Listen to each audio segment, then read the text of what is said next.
Before we get into the meat of this video, if you could hit that subscribe button down below, that would mean a massive amount to me. But today's video is about the game on Sunday. Now, Arsenal are travelling up to Elland Road, and unfortunately I could not get a ticket. So instead of a match day vlog this time, it's going to be another live watch along. So join me on the channel on Sunday to watch that game. This video though is going to be about the tactics of that game, the chess game if you will, between Mikel Arteta and Jesse Marsch, and how I think it might play out. So on the face of it, it does actually look like Arsenal are going to set up in a similar way to Leeds.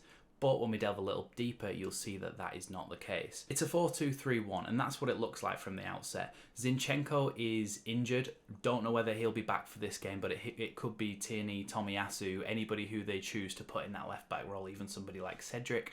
But if they don't have Zinchenko, the game plan that I'm about to talk about could be a little bit more flimsy from their point of view. So Ben White, as obviously we know very well, will be playing in the right back role. The two centre backs, Gabriel and Saliba, who've been excellent so far this season. And then you've got your two holding midfielders, which is probably Partey and Xhaka, with Odegaard, Martinelli, Saka and Jesus, who also picked up a few little knocks. That's the personnel that you could be seeing line up in this game. But let's delve a little bit deeper into the way that Arsenal play to find out how this game could play out. So the main thing for me is what the fullbacks do in this Arsenal team. And it's very similar to what you'll see people like Cancelo and Kyle Walker doing for Man City, because obviously Arteta has learned a lot of his tactical nous and a lot of his tactical knowledge from Pep Guardiola. Now, like I said, because this looks like a 4-2-3-1, you could be easily fooled into thinking that they're playing four at the back. And when they've got the ball, they're kind of not playing four at the back. It's a weird one. So I'll just move the tiles around now to show you a little bit more how they would play. So you've got Saka, Martinelli and Odegaard up there, and then you've got your holding midfielders supporting them as well. But here's where it differs. The back four basically becomes a back two, and Ben White, almost forgot his name, he's been away from Leeds for that long, and whoever is playing in this left back role will actually push up and tuck inside to almost make it four, not holding midfielders, but four central midfielders. And the reason they do this is for passing triangles and for ball turnover and recapturing the possession to go again. So if you can imagine, well actually you don't have to imagine because I'm going to put a ball in there now. So let's say that Odegaard has got the ball now and a Leeds player makes a tackle. Now usually it's to the holding midfielders like Xhaka or Partey to win that ball back. But they have a little bit of an extra threat in there from that point of view because they've got these fullbacks who can actually now be an out ball. So if the ball is lost, they also are a man that can recover the ball, get the ball back and play it back into their attacking players. They also tuck inside, which is different from what other fullbacks do. So other fullbacks you'll see in attacking situations, if the ball is here, they will overlap and try and get the ball to then put the ball in the box. These Arsenal fullbacks will not do that in every situation.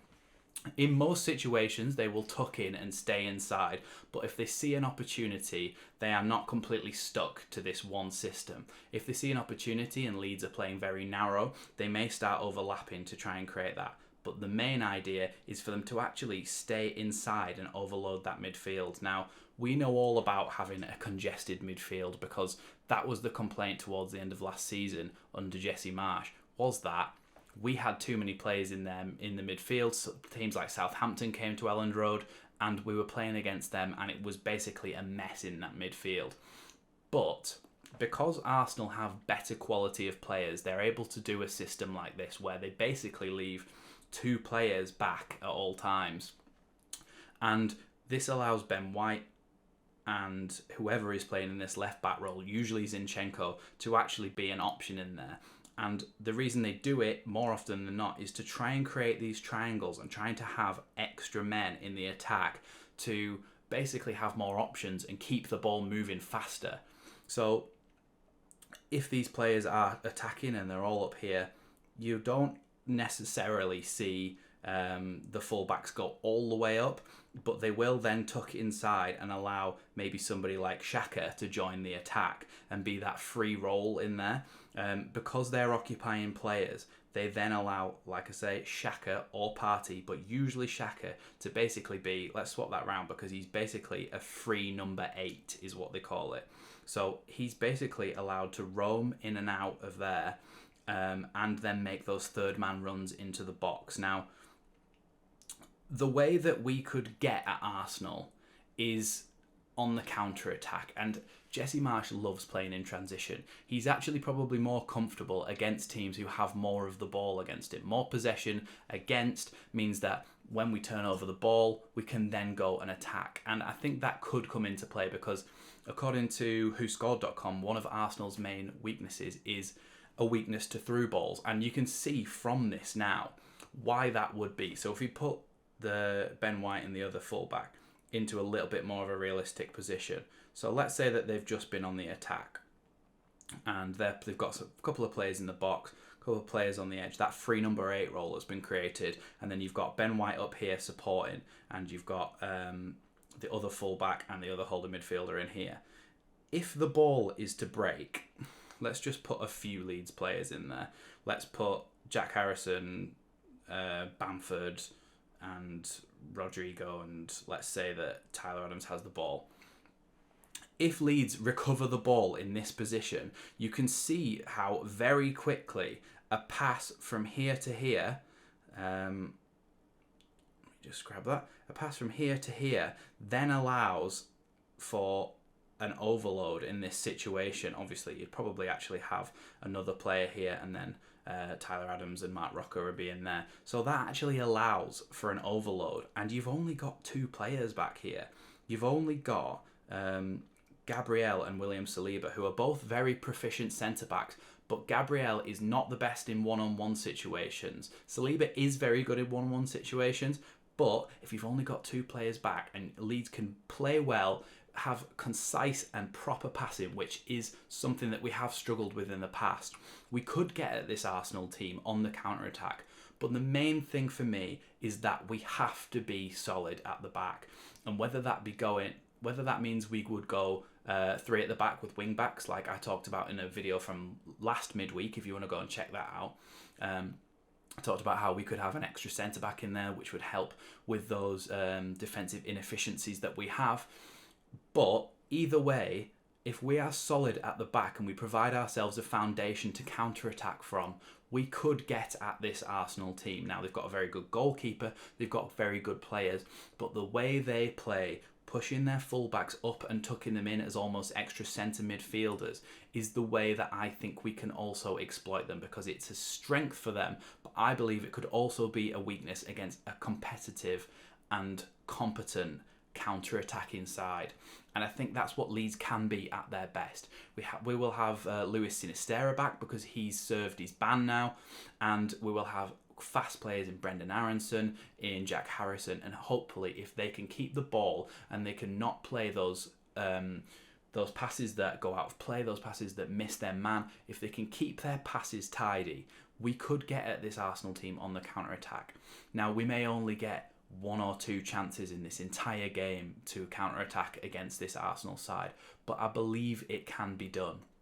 Now, in theory, that sounds like it's going to be very easy to get at them, but they're very, very competent at playing this system. They know when to drop, they know when to go, and Ben White and usually Zinchenko, who are very, very competent on the ball. Now, the reason more teams don't do this is because other teams don't have people who can play fullback who are that competent on the ball like Zinchenko and Ben White, that comfortable that they could play as a centre midfielder for another side. Teams don't have that in their system. Imagine Rasmus playing in there, imagine Firpo playing in those situations. You'd instantly be worried because their passing accuracy and their ability to retain the ball just isn't good enough to play those roles. But with somebody like Arsenal, they have the quality to do it. It can be really effective. Obviously, City are there, basically what they're aiming for, and City have perfected this and they're amazing at it because they've got people like João Cancelo who can play that role. And you can see in the game against, I can't even remember who they played at the weekend, but Man City, João Cancelo was unbelievable in there, and he was basically an extra centre midfielder, and that's basically just where he plays his entire games now. So Arsenal play this system really, really well. They've had a couple of years to perfect it, and now they're doing it really, really well. They know when to press, they know when to stay, and they use those trigger points. And over the last couple of years, they've actually really improved how long the opposition is able to hold the ball before they go and press and before they go and win it. And now they're starting to be a lot higher up that pressing table for the Premier League, towards the likes of, well, us and Liverpool and other teams who actually, like Man City, who build a lot of their system around their press. So Arsenal are a fantastic side, and I think, in all honesty, we could get beaten this game because they're at the top of the game and we are average. But there is an opportunity to go and get a couple of goals in this game.